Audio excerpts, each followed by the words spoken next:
Tornadong mga kabalbalan, hindi ba kayo nag-iisip kung sino ang nasa likod ng mga ito na mga nangyayari sa ating kapaligiran? Ngayon may bago na namang na-unearth po si Congressman Lian Leveste na ang projects ng DPWH ay nandyan pa rin at may mga advance na award ng road projects. Nakatuon lang po tayo doon sa flood projects, pero may allegation po si Congressman Leveste na si Congressman Garjola, of which per Yusek Cabral's given data for 2024, the projects were already awarded even before wala pang budget incorporation sa GAA in the 12 regions to Garjola. So currently po doon sa Saganang Mamayan, ito po ay dinivulge po ni Congressman Leveste that he is going to proceed to investigate bakit ito ay patuloy pa rin at hindi ito nakikita. If you have seen my previous upload, sabi ko nga, ang kalokohan ng mga insertions na yan ay hindi lang sa flood control ni Saldico, pero ngayon nakita na pala pati road projects ay mas malaki pala. Pangalawa lang si si Garjola. So ang sabi ni Congressman Leveste, number 1 si Congressman Garjola sa road projects at pangalawa si Salde sa kanyang flood control at ghost at pangatlo lang si Diskaya. Ang kuntsabahan, sabi ni Senator Marcoleta, ay really doon sa Senado Congressman na yun ang nagbibigay kunyari ng projects at pinupunduhan both from the NEP, National Expenditure Plan, at doon sa insertion. At ito ay dinodrawing na lang ng DPWH. So, napaka-massive po at hindi po talaga dadala lang ito ng isang mambabatas na hindi corrupt na kagaya ni Marcoleta at saka ni Leveste at ni Barzaga at ang mga Duterte na mga congressmen. Are the DPWH record of Cabral already gone? So yun po ay ni-raise din ni Congressman Leveste na sana hindi pa na-erase or na-delete ang mga dokumento ni Yusek Cabral.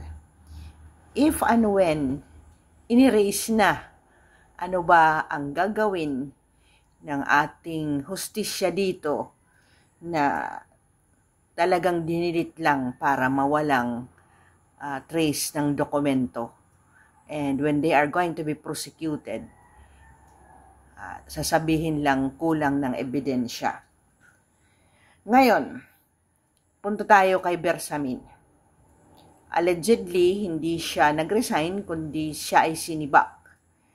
He was asked, is the same person who advised that the DOJ has the judicial function to evaluate Duterte's case and bring him to The Hague, the same person who called, tinawagan si Bersamin, si E.S. Bersamin, na si BBM already fired him? Itong tao bang ito kasama niya? Kasi sabi niya, he has respect for that person at alam ni BBM na pag ito ang tumawag sa kanya ay hindi siya manggagalaite. So, ito bang taong ito ay the same person na nagbigay ng kumpas na sige kahit later on dismiss yung kay Duterte, at least natanggal muna si Duterte at idala na muna yan si The Hague. Kung ilang years yan ilitis doon, at least ma-feel niya kung paano ilitis. Is this the same person also na nag-advise na i-release ang lahat ng mga drug-related cases na ipakulong ni Duterte noong kanyang time, at ito ay mga high-profile cases kagaya ng anak ni Rimulya, yung kaso ni De Lima. So, ang tanong ng mga tao, ito bang taong ito ay nasa Supreme Court dati, nagtatrabaho, na even if twisted ang kanyang mga stand, na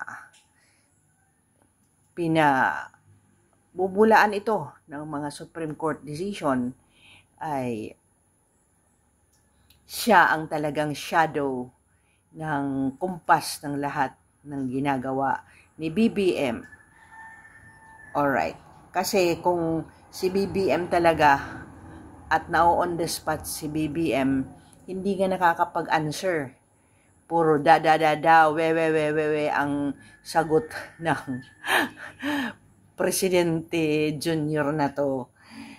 So, is former Congressman Mike Defensor correct in saying that the two bagmen were tortured, ang babae na buntis, and were sent to Chile? So, ano po ba ang answers dito? Kokontrahin ba to? Bakit hindi ko kontra until now? Hindi pa rin sinasagot ang mga ito na allegation na sinabi sa entablado. Was the blogger who gave the correct data of the death of Paul Tantoco correct that Duterte was speedily brought to The Hague to cover up the scandal? Kasi ngayon, ayaw niya kasing pangalanan siya, so I don't want to name him, pero alam natin yan na siya ang nag-case build up doon at nakakuha siya ng mga raw data tungkol sa totoong nangyari. At ngayon, napatutuhan talaga na sinabi ni Senator Amy na ang kaniyang kapatid at ang buong pamilya nito ay may problema sa paggamit ng illegal drugs. Kung si Escudero and Jingoy Estrada were that entourage sa daytime when Paul Tantoco died, could it be possible that even if they were not on the scene ng pagka-overdose, that they knew of those facts? Kasi hindi man sila makaalis kaagad after the program ng umaga, di ba? So, were this knowledge the reason bakit biglang bumaliktad na si Escudero sa stand tungkol kay BP Sara after March? Kasi before March, ano pa si Escudero? Matigas pa si Escudero at talagang gusto niyang litisin si Sara even after nag-end na ang 19th Congress, di ba? Could it be possible that the person who is legally advising BBM is the same person who orchestrated the grand design, getting all the support? Itong taong ito talagang matalino at alam talaga ang batas Nakuha nila ang dilawan, nakuha nila ang pinklawan, ang mga militanting pulahan ay nag-converge talaga to oust. And if at all kung wala talagang behind kay Marcos, do not underestimate yung kanyang kakayahan to really orchestrate na makurap ang military, ang PNP na nakikita natin sa TikTok na Martin Romualdez is saying na binigyan ng incentives, and then of course lahat ng napaka-pervasive lahat ng sangay ng gobyerno, executive, legislative, yung judiciary, kahit wala namang connect, ay talagang napakabagal pa rin. Wala pa rin yung PhilHealth, wala pa rin yung budget 2025. Kung hindi nga lang magkakaroon ng unrest yung kay BP Sara, hindi rin nila aaksyonan agad. So, ano po ba ang nangyayari sa ating sanlibutan? And to think sa 3 Constitutional Commission, ang wala na lang problema ang Civil Service Commission. Yung 2, yung COMELEC at saka yung ating Commission and Audit, talagang napaka-scary. So until now, bakit wala pang action dito sa mga na-unearth? In fact, it was in fairness doon kay Pangilinan ang nakita nito na ang COA Commissioner, nasaan na ito? Bakit lahat nag-aalisan na at wala pa rin nagagawa? So, yun po ang mga palaisipan, who is behind the orchestration ng kanta ng administration na to, na nagkokoros talaga sila sa mga kaganapan ng katiwalian na allegation ng ating bayang Pilipinas.